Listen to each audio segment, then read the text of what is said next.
दोस्तों बहुत जल्द हैदर के बच्चों के हवाले से एक बहुत बड़ी खुशखबरी मिलने वाली है और सीमा की तरफ से भी एक खुशखबरी मिलने वाली है। सीमा की तरफ से क्या खुशखबरी है और हैदर के बच्चों की तरफ से क्या खुशखबरी है, ये दोनों चीज़ें मैं आपको तफसील के साथ बताने जा रहा हूं।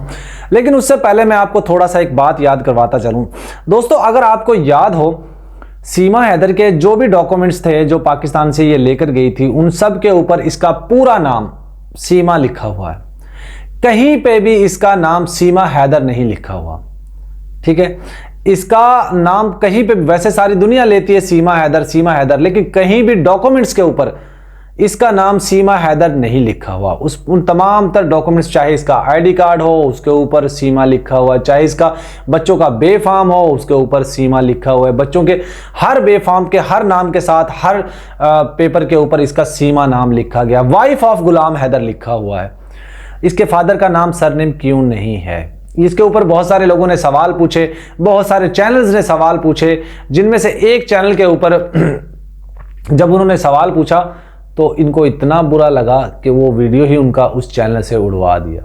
यकीनी तौर पे सीमा को कोई बहुत बड़ी ताकत है जो सपोर्ट कर रही है।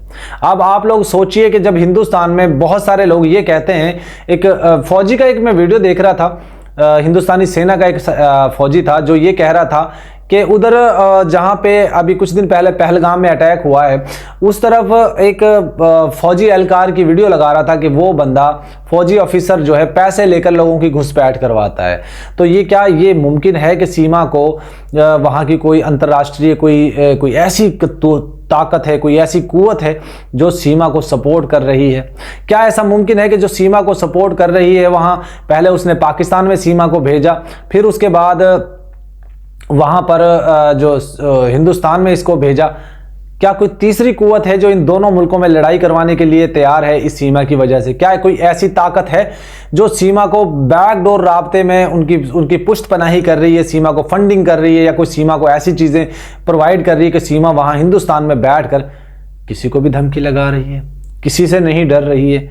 और सारे हिंदुस्तान से जितने भी पाकिस्तानी, चाहे वो लीगल हों चाहे इनलीगल हों, बच्चे हों बूढ़े हों जवान हों, किसी की फैमिलियां नहीं देखी गई, किसी के बच्चों की शीरखोर जो बच्चे होते हैं उनको नहीं देखा गया, जबकि वहां पे औरतों को बहुत ज़्यादा रिस्पेक्ट दी जाती है।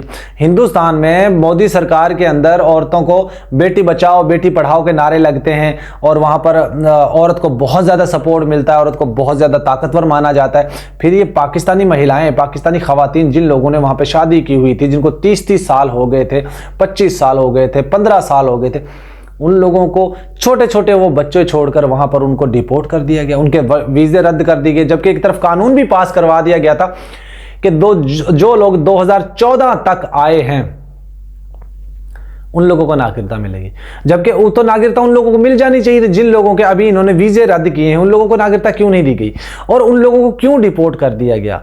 कि और सीमा के पीछे ऐसी कौन सी बड़ी ताकत है कि सीमा को कोई हाथ नहीं डालता?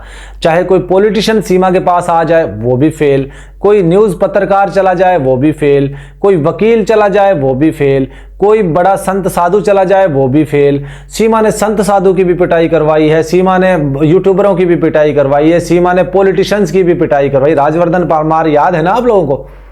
याद है ना, उसकी गाड़ी के ऊपर अटैक हुआ था, वो चीख रहा था, रो रहा था कि मुझे इसने सीमा के गुंडों ने मार दिया।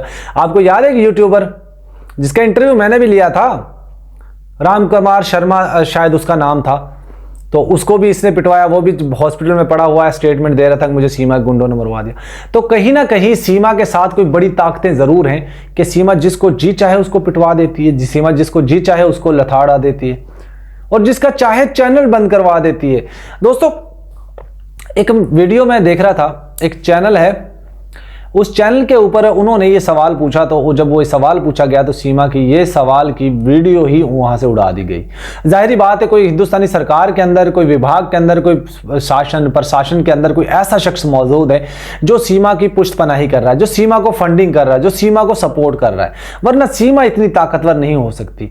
दोस्तों मुझे समझ नहीं आती, आपके घर के अंदर चोर आ जाए और वो चोरी करने की नीयत से आए, आप सो रहे हो, पहले वो खाना खाए, खाना खाने के बाद अच्छा नए कपड़े नहाए, वहां पर नहा धोकर तैयार होकर बैठ जाए और जब आप लोगों को उठने का इंतजार करे, जब आप लोग उठ जाओ, चोर चोर के नारे लगाओ, तो आप लोगों के ओए शट अप, गेट आउट, ये घर मेरा है, ये तुम्हारा नहीं है। ये वैसी ही होगा कि सीमा हैदर वहां घुसपैठियों की तरह जाती है, चोरों की तरह जाती है, डाकुओं की तरह जाती है और वहां के लोगों को बोलने नहीं देती। अगर कोई सीमा का विरोध करता है तो किसी को पूंछ कर टिकुतिया बोल देती है, किसी को खरीदने की बातें कर देती, किसी के गले में पट्टा डालने की बातें करती, किसी को सूर्या वर्मा को खरीदने की बातें की थी ना, उसको गली का कुत्ता बनाने की बातें की थी ना, आज वो उसके पैरों में बैठ गया, उसके पैरों के तलवे चाटने लगा। एक पारुल नामी एक खातून आई थी जिसको ने इसको पता नहीं क्या कुछ कहा, उसको पूछ कटी कुतिया बोल दिया और तू यहाँ क्या लेने आई है नकटी पत्नी, क्या कुछ बोल दिया था। आपको याद है उसने भी इसके पैरों में हाँ बैठकर माफी मांगी। राजवर्धन परमार बड़ी बड़ी बातें करने वाला, कहता मैं इसको गाँव मूत्र पिलाऊंगा, मैं 2000 बंदे लेके जाऊंगा, मैं 10,000 बंदे लेकर जाऊंगा और इसको यहां से निकालूंगा। उसको भी इसने मार पड़वा दी, वो भी माफी मांगकर खामोश हो गया, साइड पे लग गया, नुकरे लग गया। आपको याद है ना। और एक और यूट्यूबर था जिसने ये कहा था, राम कुमार शर्मा, जिसने कहा था मुझे इससे मरवा दिया, वो भी खामोश हो गया। कितने लोग हैं दोस्तों जिन लोगों को सीमा ने खरीद लिया है, कितने लोग हैं, आखिर वो लोग क्यों खामोश होते हैं? मुझे बताइए, क्या हिंदुस्तान में इतना ही सस्ता है ईमान के 2, 4, 10, 20 हजार रुपए के ऊपर बिक जाए? क्या इतना सस्ता है वहां पे? बहरहाल वहां पे एक चीज जरूर है, कोई कुछ हो ना हो, कानून बिल्कुल उजागर हो गया, कानून एक्सपोज हो गया है, कानून की धज्जियां उड़ा दी गई हैं और सीमा ने ये काम कर दिया है। अगर सीमा वहां ना जाती तो शायद हमें ये पता ना चलता कि वहां पे कानून कितना फोकस है, कानून कितना बोगस है, कानून कितना ढीला है, कितना लचकीला है और कानून में कोई किसी के लिए वो नहीं है। हम तो ये समझते थे दोस्तों, जब भी हमने वीडियो देखी, पाकिस्तान जो मुस्लिम लोग थे, मुस्लिम लोगों के खिलाफ जो है क्रैकडाउन होता था, उसको अरेस्ट कर लिया, उसके गेट जेल में डाल दिया, उसका घर तोड़ दिया, उसको ये कर दिया, उसको वो कर दिया। लेकिन सीमा के लिए अभी तक सीमा के घर को कुछ नहीं किया गया। उसके निस्बत जो लोग उसको फोन करते हैं, जो उसको कॉल करते हैं, जो उसको ट्रैप करते हैं, जो उसको बुरा भला बोलते हैं, जो उसका अपमानित करते हैं, उन लोगों के घर गिराए दे दिए जाते हैं, उन लोगों को FIR कर दी जाती है, उन लोगों को पागल करार दे दिया जाता है। अभी कुछ दिन पहले एक शख्स आया था ना सीमा के ऊपर अटैक करने के लिए, बशर्ते तो वो सीमा को प्यार करने के लिए आया था, गले लगाने के लिए, चुम्मा चाटी करने के लिए, जफ्फल डालने के लिए आया था, लेकिन उसके ऊपर यह आरोप लगाया कि उसने सीमा के ऊपर अटैक किया और बाद में यह भी कह दिया गया कि वो जहनी तौर पे थोड़ा पागल था, मफलूज था।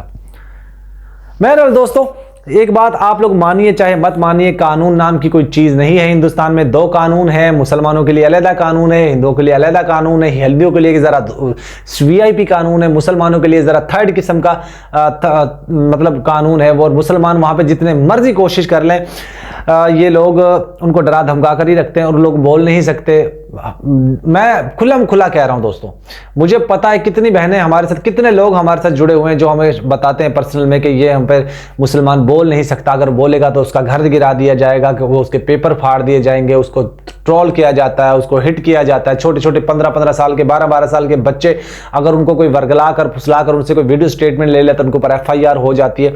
उनको कब्रिस्तान में दफनाने नहीं दिया जाता, उन लोगों को पीड़ित किया जाता है, परेशान किया जाता है, फिर भी वो हिंदुस्तान के गुण गाते रहते हैं और वो ये कहते हैं कि हमारी मरने के बाद हम इसी मिट्टी में मिलेंगे। तो ये सारी चीजें सच हैं दोस्तों। ये अगर सीमा ना जाती तो हमें पता ना चलता वहां पे कानून किस तरीके का। बहरहाल ये चीजें थी जो मैंने आपके साथ शेयर कर दी। वीडियो को दोस्तों यहाँ पे एंड करते हैं। अल्लाह हाफिज।